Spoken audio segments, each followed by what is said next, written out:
നമ്മളെ ചടങ്ങ് തുടങ്ങിയത് നസീം ഉസ്താദിൻ്റെ ഖിറാഅത്തോടു കൂടിയാണ്. പക്ഷേ നസീം ഉസ്താദിൻ്റെ വിശദീകരണത്തിൽ നമ്മളെല്ലാവരും മനസ്സിലാക്കി ഉസ്താദിൻ്റെ ഖിറാഅത്ത് ഉസ്താദിൻ്റെ മാത്രം ബ്രാൻഡ് ഖിറാഅത്താണ്.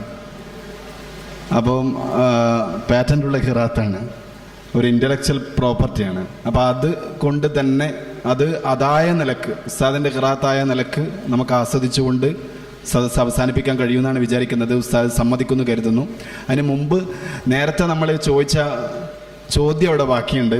ഷുഹൈബ് ഉസ്താദിനോട് നമ്മൾ ചോദിച്ചിരുന്നു, ഈ പിന്നെ ലോക സാഹിത്യങ്ങൾ ഒരു ഭാഗത്തും ഖുർആൻ മറുഭാഗത്തും നിന്നുള്ള ആ ഒരു ഖുർആൻ്റെ പ്രതിരോധം, അതിനെക്കുറിച്ചൊന്ന് എക്സ്പ്ലെയിൻ ചെയ്യാൻ ചോദിച്ചിരുന്നു. അപ്പോൾ അതിനെക്കുറിച്ച് ചെറുതായി ഒന്ന് പറഞ്ഞ് ഷുഹൈബ് ഉസ്താദ് കൺക്ലൂഡ് ചെയ്യും. അതിനുശേഷം നസീം ഉസ്താദിൻ്റെ ഈ ഖിറാഅത്തോടു കൂടി ഇൻഷാ അല്ലാഹ് നമുക്ക് അവസാനിപ്പിക്കാം.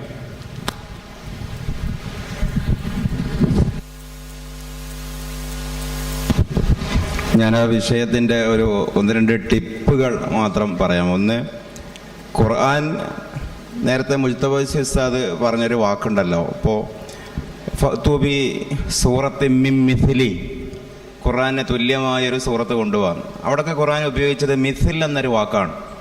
അപ്പം മിഥിൽ എന്ന വാക്കിൻ്റെ ഒരു ഉദ്ദേശം മുസാവാത്തു ഷൈഇ ലിഷൈഇ ഫി മാഹിയത്തിഹി വ ഹഖീഖത്തിഹി വ കുൻഹിഹി എന്നുള്ളതാണ്.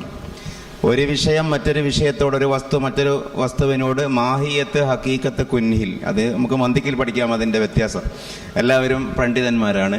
അപ്പോൾ അത് മുഴുവനും ഒക്കണം എങ്കിലേ മിഥിലിയത്ത് വരുന്നുള്ളൂ.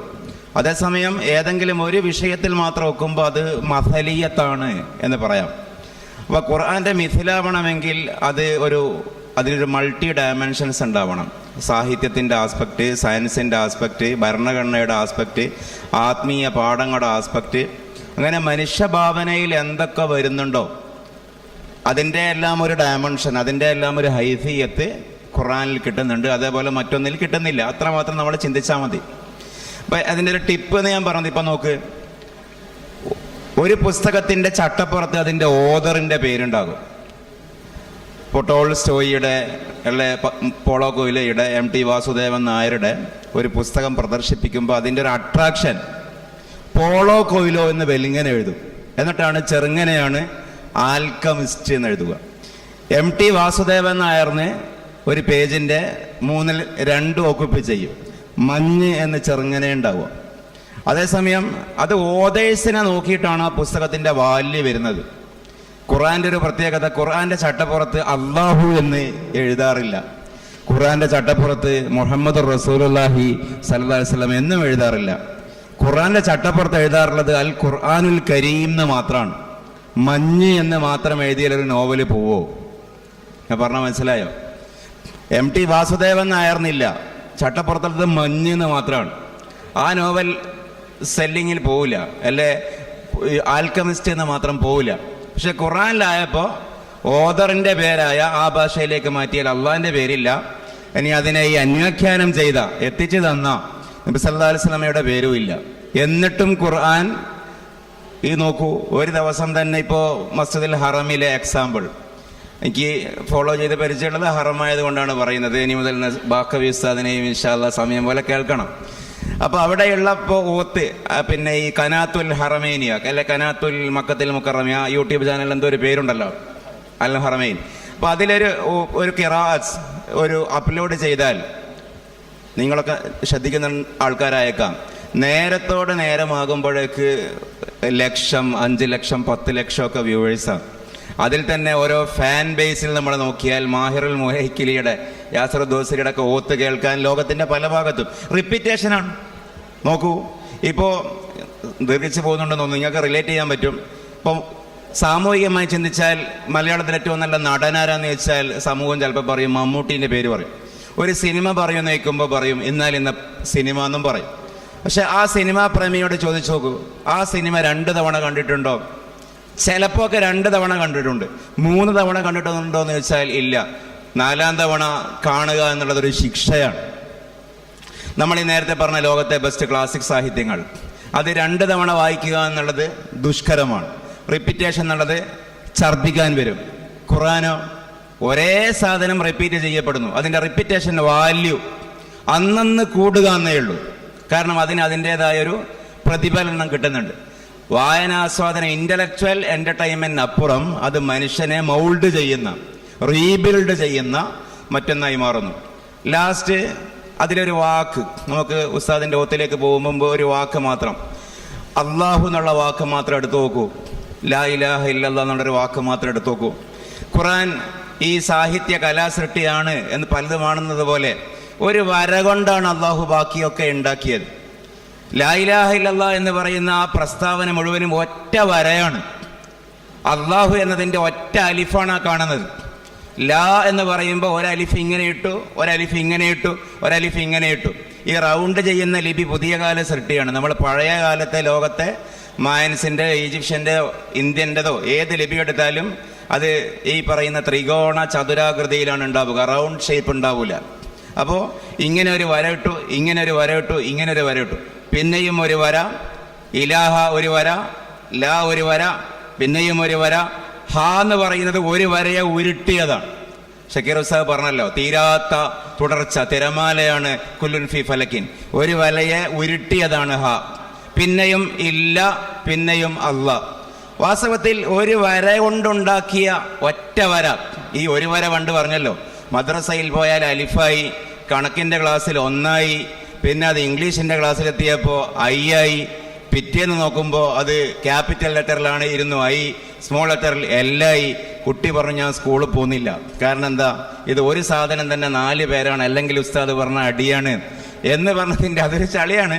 പക്ഷെ ഇവിടെ നോക്കൂ, ഒറ്റ വര കൊണ്ടാണ് അള്ളാഹുവിനെ ഉണ്ടാക്കിയത്, കലിമത്ത് തൗഹീദ് ഉണ്ടാക്കിയത്. ഇങ്ങനെ ആർക്ക് സാധിക്കും ഉണ്ടാക്കാൻ? അത് കുറേ അക്ഷരമാണെന്ന് തോന്നും, അതൊരൊറ്റ വരിയേ ഉള്ളൂ. ഇനി അതിൻ്റെ കൂടെ തന്നെ ഇപ്പോൾ അള്ളാഹിൻ്റെ പേരിൻ്റെ കൂടെ നമ്മൾ മുഹമ്മദ് എന്നുള്ള പേര് വെച്ചാലും സല്ലല്ലാഹു അലൈഹി വസല്ലം, ലോകത്ത് ഒരുപാട്, ഇപ്പോൾ അബ്ദുൽ ഹക്കീം മുറാദിൻ്റെ ഒക്കെ ഒരു വീഡിയോ യൂട്യൂബിലുണ്ട്. മുഹമ്മദിനെ കൊണ്ട് സല്ലല്ലാഹു അലൈഹി വസല്ലം മനുഷ്യനെ കറക്റ്റ് വരക്കാൻ പറ്റും. അപ്പോൾ ഒരു ബോർഡൊക്കെ ഉണ്ടെങ്കിൽ നിങ്ങൾക്കത് പരിചയം ഉണ്ടായിരിക്കും, ഉസ്താദുമാർക്കൊക്കെ എന്തായാലും അറിയാം. മീമ് കൊണ്ട് മനുഷ്യൻ്റെ തല ഉണ്ടാക്കും, മീമിൻ്റെ കാല് കൊണ്ട് പിന്നെ മനുഷ്യൻ്റെ താഴേക്ക് ഉണ്ടാക്കും, ഹാ കൊണ്ട് വയറുണ്ടാക്കും, ഹാൻ്റെ മറ്റേ പള്ള കൊണ്ട് വയറിൻ്റെ താഴെയുള്ള ഈ ഷേപ്പ് ഉണ്ടാക്കും, പിന്നെ ദാ കൊണ്ട് കാലുണ്ടാക്കും. ഈ മീമെന്നും അവിടെ നിന്ന് ഇവിടെ നിന്ന് കുറേ കഷ്ണങ്ങൾ ബാക്കിയെടുക്കുന്നുണ്ട്. ആ കഷ്ണം കൊണ്ട് കൈ ഉണ്ടാക്കുന്നു, കാലുണ്ടാക്കുന്നു, വിരലുണ്ടാക്കുന്നു. അത് ചിലപ്പോൾ ഈ ഗോപാലൻ എന്നുള്ളത് കൊണ്ട് ഞാളുണ്ടാക്കും ചിലപ്പോൾ പറയും. പക്ഷെ പ്രശ്നം എന്താ അറിയോ, ഗോപാലൻ്റെ എല്ലാ പാർട്ടും ഉപയോഗപ്പെടുത്താൻ പറ്റൂല. പക്ഷെ മുഹമ്മദിൻ്റെ ഒരു പ്രത്യേകത സല്ലല്ലാഹു അലൈഹി വസല്ലം, അതിൻ്റെ എല്ലാ പാർട്ടും ഇതിൽ ആവശ്യമാണ്. ഏത് ഒരു പൂർണ്ണ മനുഷ്യൻ, കൈക്ക് 2 കൈക്ക് 10 വിരൽ, 2 കാലിന് 10 വിരൽ, എല്ലാം വളരെ ഒരു ഡിഫക്റ്റും ഇല്ലാത്ത ഒരു ഹ്യൂമനെ സൃഷ്ടിക്കണമെങ്കിൽ മുഹമ്മദിനെ മൊത്തം ഉപയോഗിക്കാൻ പറ്റും. അല്ല, മൊത്തം ഉപയോഗിച്ചാലേ പറ്റുള്ളൂ. അങ്ങോട്ടും ഇങ്ങോട്ടും രായ്ക്ക് രായ്മാനമാണ്. അപ്പോൾ അങ്ങനെയെല്ലാം ഉള്ള വളരെ ഏതർത്ഥത്തിൽ നോക്കിയാലും മൾട്ടി ഡയമെൻഷണൽ അജബാണ് വിശുദ്ധ ഖുർആൻ.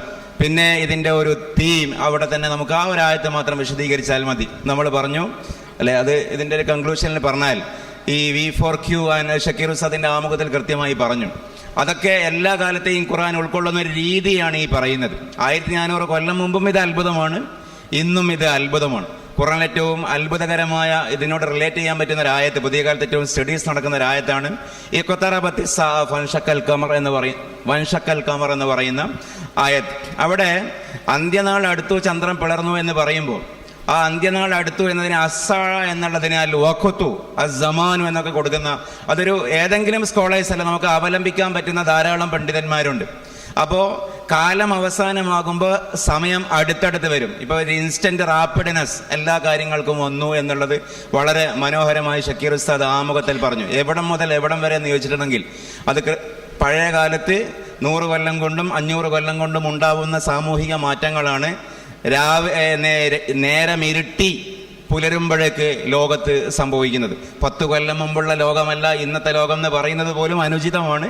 ഇന്നലത്തെ ലോകമല്ല ഇന്ന് എന്ന് പറയുന്നതും ഇന്ന് അനുചിതമാണ്. ഇന്ന് വൈകുന്നേരത്തെ ലോകമല്ല ഇന്ന് രാത്രിയത്തെ ലോകമെന്ന് പറയേണ്ട വിധം വളരെ റാപ്പിഡായി. നമ്മളിത് വാട്സാപ്പും യൂട്യൂബൊക്കെ സെർച്ച് ചെയ്യുമ്പോൾ ഞാനെപ്പോഴും ചിന്തിക്കുന്ന ഒരു കാര്യമാണ്, ഈ ആയത്തിൻ്റെ ഒരു അർത്ഥവ്യാഖ്യാനം, ഗാംഭീര്യം ഈ ആളുകൾക്ക്, എനിക്ക് നിങ്ങൾക്ക് ആർക്കും കേൾക്കാൻ നേരെയില്ല, പറയാൻ നേരം ഉണ്ടെങ്കിലും കേൾക്കാൻ നേരെയില്ല.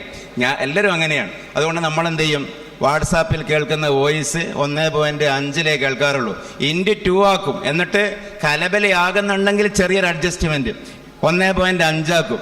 ഇനി 1.5-ൻ്റെയും 1.75-ൻ്റെയും ഇടയിലുള്ള ഓപ്ഷൻ നമ്മൾ ഉപയോഗിച്ച് നോക്കും. യൂട്യൂബിലേക്ക് പോയാൽ ഇത് അപ്ലോഡ് ചെയ്യുന്ന ആള് തന്നെ തീരുമാനിക്കുക. ആളുകൾക്കൊന്നും കൂടി സംസാരം വേഗം ആകുമ്പോഴാണ് കേൾക്കാൻ താല്പര്യം ഉണ്ടാകുക. ലാഗ് ഇഷ്ടപ്പെടുന്നില്ല. അപ്പോൾ നമ്മളിത് എഡിറ്റ് ചെയ്യുമ്പോൾ തന്നെ എന്ത് ചെയ്യും, കുറച്ച് സ്പീഡ് അവരുടെ വക കൂട്ടുന്നുണ്ട്. പിന്നെ നമ്മൾ കേൾക്കുമ്പോഴോ യൂട്യൂബ് ഓപ്ഷൻ വെച്ചു ഈ പറയുന്നത് പോലെ. ഇനി അതിൻ്റെ ×2 വരെ ×X കുട്ടികളെന്തോ പറയുന്നതായിരിക്കാം. ഇനി അതിൻ്റെ ഒരു വലിയൊരു സാധ്യത 2050 ഈ യുവാൽ നോവ ഹരാരിയുടെ കൺസെപ്റ്റ് വരുന്നുണ്ട്. ×10 മനുഷ്യനെ കാണാനും കേൾക്കാനും പറ്റുന്ന ഒരു ടെക്നോളജി വരും. ഇപ്പൊ ×10 10 ഇരട്ടി വേഗതയിൽ കാണാം, 10 ഇരട്ടി വേഗതയിൽ നമ്മുടെ 5G ഒക്കെ വന്നതുപോലെ ഇനി ഒരു 10G വരും. ആ കാലത്ത് വാട്സാപ്പിൽ, അന്ന് വാട്സാപ്പ് ഉണ്ടെങ്കിൽ, അന്ന് ആലം ദുനിയാവ് തന്നെ ഉണ്ടാകോ ഇല്ല എന്നുള്ളത് വേറെ വിഷയം, ഉണ്ടെങ്കിൽ ഹൈപ്പോത്തറ്റിക്കലി ×10 കേൾക്കാം കാണാം. അപ്പൊ പിന്നെ എന്താ വിഷയം എന്ന് ചോദിച്ചാൽ, അത് അത്രയും കാശുള്ള ആളുകൾക്ക് മാത്രം വാങ്ങാൻ പറ്റുന്ന ഒരു ചിപ്പ് ലോകത്തെ കൊളോണിയൽ ശക്തികൾ ഉൽപ്പാദിപ്പിക്കും. അത് ബ്രെയിനിൽ വെച്ച് ഘടിപ്പിക്കും. നമ്മളിത് ചിലപ്പോൾ അതിശയോക്തിയായിട്ട് നമുക്ക് തോന്നും. പക്ഷേ ഇന്ന് നമ്മൾ അനുഭവിക്കുന്നത് മുഴുവനും 20 കൊല്ലം മുമ്പ് ഡബിൾ അതിശയോക്തിയായിരുന്നു. 10 കൊല്ലം മുമ്പ് പറഞ്ഞാൽ കാഫറാവുന്ന വിഷയങ്ങളാണ് ഇന്ന് മുത്തഖീങ്ങൾ സംസാരിക്കുന്നത്. അപ്പം അങ്ങനെയാണ് ഈ ലോകത്തിൻ്റെ ഒരു മാറ്റം. അപ്പോൾ ഈ വളരെ ഈ വികസിത ലോകത്തെ, അതിസമ്പന്ന ലോകത്തെ ആളുകൾക്ക് മാത്രം അഫോർഡബിളായ, വാങ്ങാൻ ആക്സസ് ഉള്ള സാധനങ്ങളായിട്ട് ഇത് മാറും. അങ്ങനെ അറിവ്, അതാണ് വലിയ വിഷയം. അങ്ങനെ അറിവ്, വിദ്യാഭ്യാസം എന്നൊക്കെ പറയുന്നത് പഴയ കാലത്തെ ഇതുപോലെ തിരിച്ചു വരും. പഴയകാലം എന്താ? പഴയകാലം എന്ന് പറഞ്ഞാൽ, ഇതാണ് ഇതിൻ്റെ എസ്കറ്റോളജിക്കൽ ലാസ്റ്റ് സാധ്യത. പഴയകാലം എന്ന് പറഞ്ഞാൽ എല്ലാവർക്കും പഠിക്കാൻ അവകാശമില്ല. സവർണർക്ക് പഠിക്കാൻ അവകാശമുള്ളൂ. ഇറാനിൽ പോയാൽ ആര്യന്മാർക്ക്, ഇന്ത്യയിൽ വന്നാൽ ബ്രാഹ്മിൻസിന്, അറബ് ലോകത്ത് പോയാലും പണമുള്ള ആളുകൾക്ക് അവിടെ ആ സംവിധാനം തന്നെ ഇല്ല. അതിൻ്റെ ഒരു ഡീറ്റെയിൽ വിശദീകരണം നമുക്ക് റിസർച്ചിൽ കാണാൻ കഴിയും. ഇതേപോലെ ഒരു 50 കൊല്ലം കഴിഞ്ഞാൽ ലോകത്ത് പൊതുവിദ്യാഭ്യാസം ഇല്ലാതാകും. കാരണം വിദ്യാഭ്യാസം മുഴുവനും ×10 ×20 ഓടും. അപ്പോൾ അത്രയും കോടിക്കണക്കിന് രൂപ മുതൽ മുടക്കാൻ ഉള്ള ഒരു ഫാമിലിക്ക്, അല്ലെങ്കിൽ ഒരു കുട്ടിക്ക്, അല്ലെങ്കിൽ വ്യക്തിക്ക് മാത്രമേ കാര്യങ്ങൾ പഠിക്കാൻ പറ്റൂ. ഈ ആശയം തുടങ്ങിയിടത്തേക്ക് പോവുക എന്നുള്ളതാണല്ലോ എല്ലാത്തിലും സംഭവിക്കുന്നത്. ഈ പ്രപഞ്ചം, the history of the history is the repetition of it self. സ്വയം ആവർത്തിക്കുന്നു എന്നുള്ളതാണ് ചരിത്രത്തിൻ്റെ ചരിത്രം. അപ്പോൾ ഈ തുടങ്ങിയിടത്തേക്ക് കാര്യങ്ങൾ പോകുമ്പോഴാണ് മനുഷ്യൻ്റെ ആയുസ് അവസാനിക്കുന്നത്. അല്ലേ? ഞാൻ നിർത്തി. മനുഷ്യൻ്റെ ആയുസ് എപ്പോൾ അവസാനിക്കുക? അത്തും വിത്തും പറയുന്ന കുഞ്ഞിക്കാരിൽ നിന്നാണ് മനുഷ്യൻ നടത്തം ആരംഭിച്ചത്. ഒടുവിൽ അർദലുൽ ഉംർ, ആ ഒരു ഏജിലേക്ക്, ഉംർ അല്ലെങ്കിൽ ഉമർ, ആ ആയുസിലേക്ക് അവൻ തിരിച്ചു ചെല്ലുമ്പോഴും അവൻ്റെ ആയുസ്, അവൻ്റെ മരണം സംഭവിക്കുന്നു എന്ന് പറഞ്ഞതുപോലെ ഈ ലോകത്തിൻ്റെ മരണം, ഈ ലോകത്തിൻ്റെ അന്ത്യം ലോകം തുടങ്ങിയ സ്റ്റേജിലേക്ക് എത്തുമ്പോൾ അത് സംഭവിക്കും എന്നുള്ളിടത്തേക്കാണ് എല്ലാ കാര്യങ്ങളും. ഒരു വേൾഡ് വാർ സംഭവിച്ചാൽ എന്തുണ്ടാകും? എല്ലാ ടെക്നോളജിയും ഇല്ലാതാകും. മനുഷ്യൻ കാളവണ്ടിയിലേക്കും കുറുവടിയിലേക്കും കല്ലിലേക്കും തിരിച്ചു പോകും. ഹദീസൊക്കെ നോക്കിയാൽ മഹദി ഇമാം AK-47 പിസ്റ്റൾ കൊണ്ട് വെടിവെക്കുന്ന ഒറ്റ ഹദീസും ഇല്ല. വാളുകൊണ്ട് വെട്ടുന്ന ഹദീസ് ഉണ്ട് താനും. ഈസാ അലിഹിസ്സലാം ഭൂമിയിൽ മുഴുവനും യജൂജ് മൗജൂജിനെ കൊല്ലുന്ന വെള്ളം ഇറങ്ങിയോ, മഴ താണോ എന്ന് നോക്കാൻ വേണ്ടി ആപ്പിളിൻ്റെ ലാപ്ടോപ്പ് പരിശോധിക്കും, ഗൂഗിൾ മാപ്പ് നോക്കും എന്നല്ല ഹദീസ്. മറിച്ച് ഒരു പക്ഷിയെ പറഞ്ഞേക്കുന്നതാണ് ഹദീസ്. പുതിയ ടെക്നോളജി വെച്ചിട്ട് എന്തിനാണ് പക്ഷിയെ പറഞ്ഞേക്കുന്നത്? കുളമ്പിൽ ചളി കാണുമ്പോൾ ഈസാ അലൈഹി ഇസ്ലാം പറയും, ദാ മഴയൊക്കെ പോയിട്ടുണ്ട്, ചളിയാണ്, വെള്ളം താഴുന്നുണ്ട്, നമുക്ക് താഴെ വരാം. ഇങ്ങനെയൊക്കെയുള്ള ഹദീസ് പഠിപ്പിക്കുന്നത് പ്രകാരം ഇതിൻ്റെ ഒരു അന്ത്യം എങ്ങനെയാണോ ഇസ്ലാമിൻ്റെ എസ്കറ്റോളജിക്കൽ വ്യൂവിൽ സംഭവിക്കേണ്ടത് എല്ലാം അങ്ങനെ തന്നെ. ഇപ്പോൾ മുജുകുന്നിൽ നിന്ന് ഒരു ബസ് കോഴിക്കോട്ടേക്ക് പോയാൽ സിറ്റി എത്താനാകുമ്പോൾ ഒരു അടയാളം ഉണ്ടാവും. ഇവിടുന്ന് കുറേ ഗ്രാമീണ ലൈഫാണ്. കോഴിക്കോട് എത്തുമ്പോൾ നമ്മുടെ തൊണ്ടയാട് ബൈപ്പാസ് ഇപ്പോൾ ഗൾഫിലാണോ, യൂറോപ്പിലാണോ, കേരളത്തിലാണോ, കൺഫ്യൂഷനാകും. ആ നിലയിൽ കോഴിക്കോടായി. ഇപ്പോൾ കോഴിക്കോട് എത്തുമ്പോഴേക്ക് ഒരു സിറ്റി ലൈഫിൻ്റെ ചേരുവ വന്നു. ഡെസ്റ്റിനേഷൻ പോയിന്റിലേക്ക് എത്തുമ്പോൾ ഡെസ്റ്റിനേഷൻ പോയിന്റിൻ്റെ അടയാളങ്ങൾ വരുന്നതാണ്. നമുക്കെത്താനുള്ള ഈ കാലത്തിൻ്റെ, ലോകത്തിൻ്റെ ഡെസ്റ്റിനേഷൻ പോയിന്റ് സ്വർഗവും നരകവുമാണ്. അള്ളാഹു നമ്മളെ സ്വർഗത്തിലാക്കി തരട്ടെ. ഈ സ്വർഗത്തിൻ്റെയും നരകത്തിൻ്റെയും ഡെസ്റ്റിനേഷൻ സിമ്പലാണ് നമ്മുടെ കാലം കാണുന്നത്. ലോകം ഇന്നേ വരെ കാണാത്ത തീ, ന്യൂക്ലിയർ വെപ്പണൊക്കെ പൊട്ടുമ്പോൾ അത്ഭുതപ്പെട്ടു പോവുകയാണ്. തീയിൻ്റെ ലെയറാണ്. എന്തുമാത്രമുള്ള തീ, വാക്കിൽ ഒതുങ്ങാത്ത, വാരിയാൽ കോരാൻ കിട്ടുന്ന അത്രയും വലിയ തീ ചുരുളുകളാണ് ഗാസയിലൊക്കെ നമ്മൾ കാണുന്നത്. അത് ചെറിയ ലോകത്ത് 13,000 അണുബോംബൊക്കെ ഒന്നിച്ച് പൊട്ടിയാൽ ലോകം ഉണ്ടാവില്ല. ആ ജാതി തീയാണ് ചെറിയ ചെറിയ ഒരു സാധനത്തിൻ്റെ ഉള്ളിൽ ഒതുക്കി വെച്ചത്. മറ്റൊരു ഭാഗത്തോ സ്വർഗത്തെക്കുറിച്ച് എന്തൊക്കെയാണോ കൺസെപ്റ്റ്, വെള്ളമാണെന്ന് കരുതിയിട്ട് കണങ്കാലിൽ നിന്ന് വസ്ത്രം പൊക്കുന്ന തരത്തിൽ വളരെ ട്രാൻസ്പെറൻ്റ് ആയിട്ടുള്ള പ്രതലങ്ങൾ, വലിയ വലിയ മുത്തുമാളികകൾ, അതൊക്കെ ഞാൻ നേരത്തെ പറഞ്ഞതിൻ്റെ സൗകര്യങ്ങളായിട്ട് വരുന്നുണ്ടല്ലോ. ഇന്ന് നമ്മളൊരു സിറ്റിയിലേക്ക് ചെന്ന് നോക്കിയാൽ പഴയ കാലത്ത് ഓല മേഞ്ഞതാണ്, പുല്ല് മേഞ്ഞതാണ്. നഗരത്തിലേക്ക് ബസ് എത്തുന്ന അതേ പ്രതീതി. കാലാന്ത്യത്തിലേക്ക്, സ്വർഗത്തിലേക്ക് ഈ ഭൂവാസികൾ എത്താൻ പോവുകയാണ്. അതിൻ്റെ സിംബോളിക്കലായി മനോഹരമായ കെട്ടിടങ്ങൾ, മനോഹരമായ സൗകര്യങ്ങൾ. നമ്മുടെ കൊയിലാണ്ടിയിലെയും നന്ദിയിലെയും മുജുകുന്നിലെയും ചന്തയിൽ പോലും യൂറോപ്പിൽ കിട്ടുന്ന ഫ്രൂട്ട്സ്, ചൈനയിൽ കിട്ടുന്ന ഭക്ഷണം, അറേബ്യയിൽ കിട്ടുന്ന ഭക്ഷണം. അപ്പോൾ ഇന്നേ വരെ അനുഭവിക്കാത്ത ഫ്രൂട്ട്സുകൾ, ഇന്നേ വരെ കാണാത്ത അതിർപ്പങ്ങൾ, അത്ഭുതങ്ങൾ. ഒരു ഭാഗത്ത് തീ, മറ്റൊരു ഭാഗത്ത് അനുഗ്രഹം. എങ്ങനെയൊക്കെയാണോ ഈ ഭൂമി അവസാനിക്കേണ്ടത്, ഖുർആൻ വിഭാവനം ചെയ്യുന്ന കാലാവസാനം സംഭവിക്കേണ്ടത്, അതിൻ്റെ പശ്ചാത്തലമാണ് ടെക്നോളജി തന്നെ ഉൽപ്പാദിപ്പിക്കുന്നത് എന്നാണ് ആകെ കൂട്ടി പറഞ്ഞു വെച്ചത്. അതാണ് ഇവിടെ ആമുഖത്തിൽ ഷക്കീർ ഉസ്താദ് സൂചിപ്പിച്ച കാലം എത്ര വേഗത്തിൽ ഓടുന്നുവോ അതിൻ്റെ മീതെ ഒരു സ്റ്റെപ്പ് വിശുദ്ധ ഖുർആൻ തീർച്ചയായും മുമ്പിലായിരിക്കും. അതാണ് ഈ പറയുന്നത്. ക്വിക്കലി റാപ്പിഡായിട്ടുള്ള ഈ ലോകത്തിൻ്റെ മുമ്പിലും ലോകത്തിൻ്റെ പിമ്പിലും ലോകത്തിൻ്റെ പാർശ്വങ്ങളിലുമുള്ളത് അതിനപ്പുറമുള്ള വിശുദ്ധ ഖുർആനാണ് എന്നാണ് ഈ ഒരു തീമിൻ്റെ ഒരു ആകത്തുക. വിശുദ്ധ ഖുർആനെ സ്നേഹിക്കുന്ന ഫൈസി ഉസ്താദ് പറഞ്ഞു, ബാക്കവി ഉസ്താദ് പറഞ്ഞു അവരുടെ ലോകാനുഭവങ്ങൾ. ഒരാൾ GCCയിലാണ്, മറ്റേ ഈജിപ്തിലൊക്കെ അനുഭവിച്ച ആൾക്കാരാണ്. അപ്പോൾ അവിടെയും എവിടെയുമുള്ള ഈ വിശുദ്ധ ഖുർആന്റെ വിശാലമായ കിളിവാതിലുകളാണ് ഇവിടെ ഈ ഒരു വിഷയങ്ങളിലൂടെ അനാവൃതമായിരിക്കുന്നത്. അള്ളാഹു നമ്മളെ കബൂൽ ചെയ്യുമാറാകട്ടെ. ഷക്കീർ ഉസ്താദിൻ്റെ ഒരു ചോദ്യം അങ്ങനെ കൂടി പറയണമെന്ന് പറഞ്ഞതുകൊണ്ട് കൺക്ലൂഷനിലേക്ക് അറ്റാച്ച് ചെയ്തതാണ്. വാഹുദ് അൽഹംദുലില്ലാഹി റബ്ബിൽ ആലമീൻ. വസ്സലാമു അലൈക്കും വറഹ്മത്തുള്ളാഹി വബറകാതുഹു.